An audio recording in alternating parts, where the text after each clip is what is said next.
इतने सच्चे आदमी हो, यदि पूरा देश आपको मानता है और आपको दो दो बार सत्ता सौंपी है, तो तीसरी बार भी बैलेट से भी आपको सौंप देगी। आपको प्रॉब्लम क्या है? पूरा देश कह रहा है, हम कह रहे हैं पूरे देश में सिग्नेचर करवा लो। यदि लोग मना करें तो ईवीएम को आप चलाओ। चुनाव आयोग उनका है, न्यायपालिका उनकी है, कार्यपालिका उनकी है, विधायिका उनकी है, पत्रकारिता उनकी है, प्रेस उनका है, मीडिया उनका है। ये मीडिया तो खरीदा हुआ है, जितने भी बड़े बड़े चैनल हैं सारे खरीदे हुए हैं, सारे लोग बिक गए।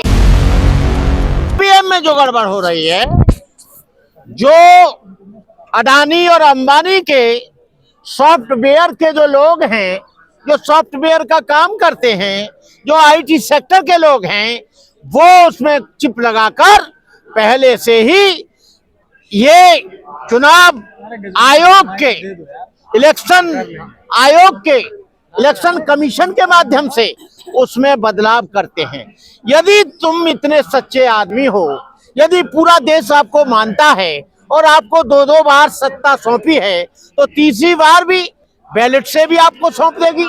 आपको प्रॉब्लम क्या है? लेकिन जब से ईवीएम आया है और बीजेपी जब से सत्ता में आई है, आपको मालूम होना चाहिए इस 70 वर्ष के स्वतंत्र देश में आपको बताएं ऐसे घोटाले आमने सामने कभी नहीं हुए। इन्होंने चुपचाप 265 टन सोने को यूएनओ की बैंक में गिरवी रख दिया। बाद में जब वहां पर वो डाली गई आरटीआई एक्ट के तहत ये पता लगा कि 265 टन सोना इन्होंने चुपचाप रख दिया। कहां गया देश का पैसा? कहां गई देश की पूरी संपत्ति? कहां गए हमारे देश के सारा धन? आज इनको रेलवे स्टेशन बेचने पड़ रहे हैं, एयरपोर्ट बेचने पड़ रहे हैं, तेल और भेल का, बीएचएल का निजीकरण हो रहा है। जितने भी सरकारी संपत्तियां हैं उनको बेचा ही नहीं जा रहा, बल्कि उनका निजीकरण हो रहा है। और निजीकरण जब होगा तो बैकवर्ड और शेड्यूल कास्ट और आदिवासियों को यहाँ नौकरी नहीं मिलेगी। नौकरी नहीं मिलेगी तो पूरा का पूरा देश का आदमी बेरोजगार हो जाएगा। बेरोजगार हो जाएगा तो भूखमरी के कगार पर पहुंच जाएगा, और भूखमरी के कगार पर तो पहुंच गया। ये ईवीएम की ही कृपा है।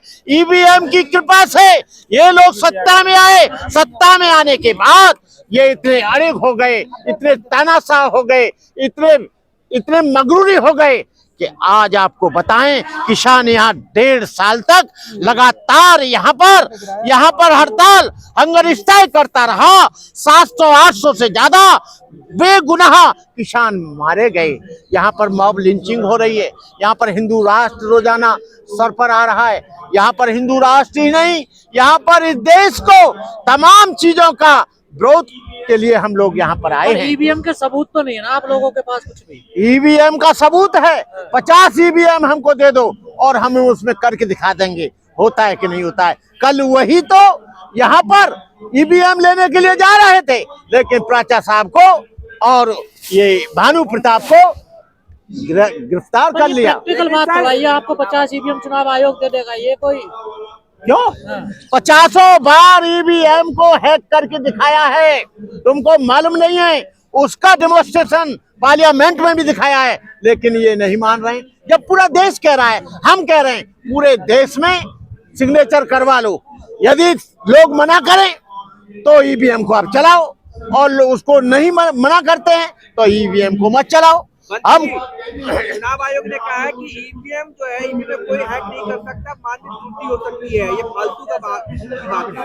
देखिए, चुनाव आयोग उनका है, न्यायपालिका उनकी है, कार्यपालिका उनकी है, विधायिका उनकी है, पत्रकारिता उनकी है, प्रेस उनका है, मीडिया उनका है। तो कोई भी आदमी कुछ नहीं। मीडिया लोग ये सोशल मीडिया से ये सारा का सारा मैसेज आप लोगों की कृपा से, आप लोगों के सहयोग से हमारी बात को सारे देश के कोने कोने में पहुंचा रहे हैं। लेकिन यहाँ का जो बड़ा मीडिया है, जो चोर मीडिया है, जो गोदी मीडिया है, जो चोर मीडिया है, जो खरीदा हुआ मीडिया है, जो दलाल मीडिया है, वो हमारी बात कहीं नहीं पहुंचा रहा है। हम आप लोगों को, सोशल मीडिया वालों को, हम इस बात के लिए धन्यवाद देते हैं। ये मीडिया तो खरीदा हुआ है, जितने भी बड़े बड़े चैनल हैं सारे खरीदे हुए हैं, सारे लोग बिक गए।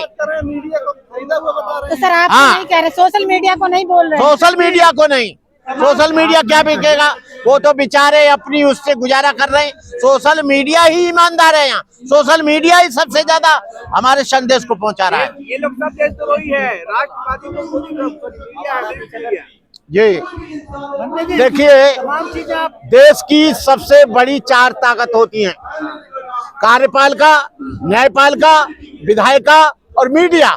इससे देश पूरा का पूरा चलता है। लेकिन कार्यपालिका इनकी हो गई। जब ये सत्ता में आए तो इन्होंने उन लोगों को, ईमानदार लोगों को, ब्यूरोक्रेट्स को हटा दिया गया। जब यहाँ न्यायपालिका आई तो न्यायपालिका में सारे के सारे लोग आरएसएस के घुस गए। उनके अलावा कोई न्यायपालिका आज पंग हो गई है, आज लगनी हो गई है, हम कहना चाहेंगे। और यहाँ का मीडिया पूरा बिकाऊ हो गया है। कार्यपालिका, न्यायपालिका, विधायिका, और विधायिका कब आती है? इस ईवीएम की वजह से आती है। इसलिए देश में ये बवाल करना चाहते हैं। इस देश को हिंदू राष्ट्र बनाने के लिए ये लोग यहाँ इस देश को तोड़ना चाहते हैं। जो हिंदू राष्ट्र की मांग करते हैं उन लोगों को जेलों में डाल देना चाहिए, क्योंकि संविधान में कहीं भी हिंदू राष्ट्र की बात नहीं है। ये भारत है और भारत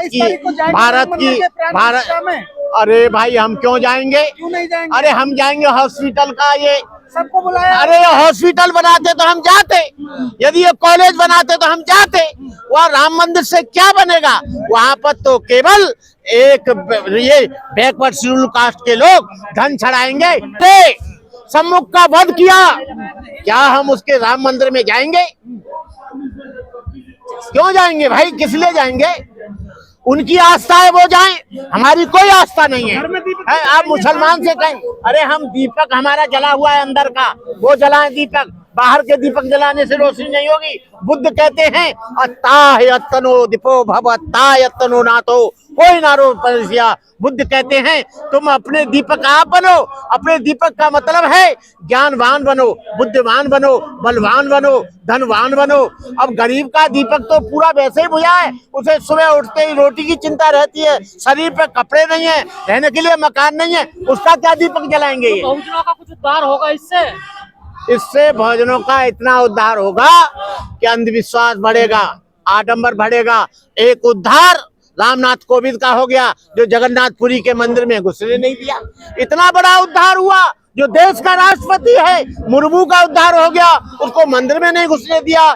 और जो नया संसद का उद्घाटन हुआ उसमें मुर्मू को नहीं आने दिया।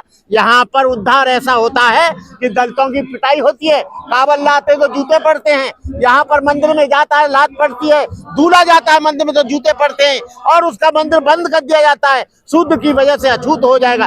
जो हमारी वजह से, हमारे समाज की वजह से जो मंदिर अछूत हो जाए, जिस मंदिर में ये शक्ति नहीं कि उसे पवित्र कर दे, अपवित्र हो जाए, ऐसे मंदिर में हम क्यों जाएंगे?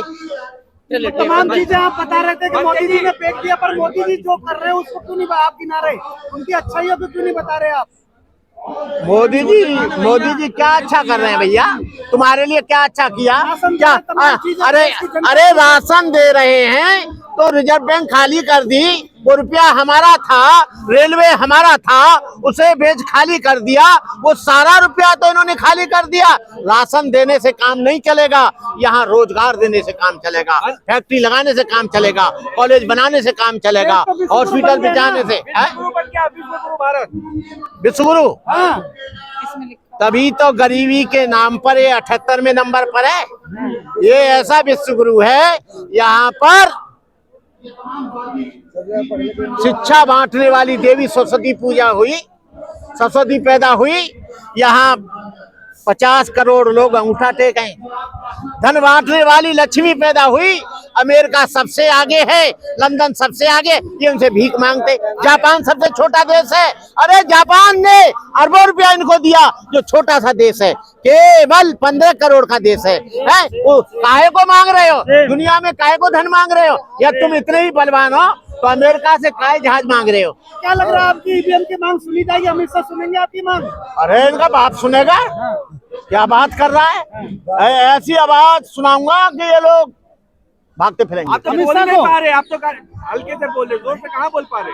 अरे जोर से बोलूंगा, लाभ मुझे 500 रुपया दी। हाँ?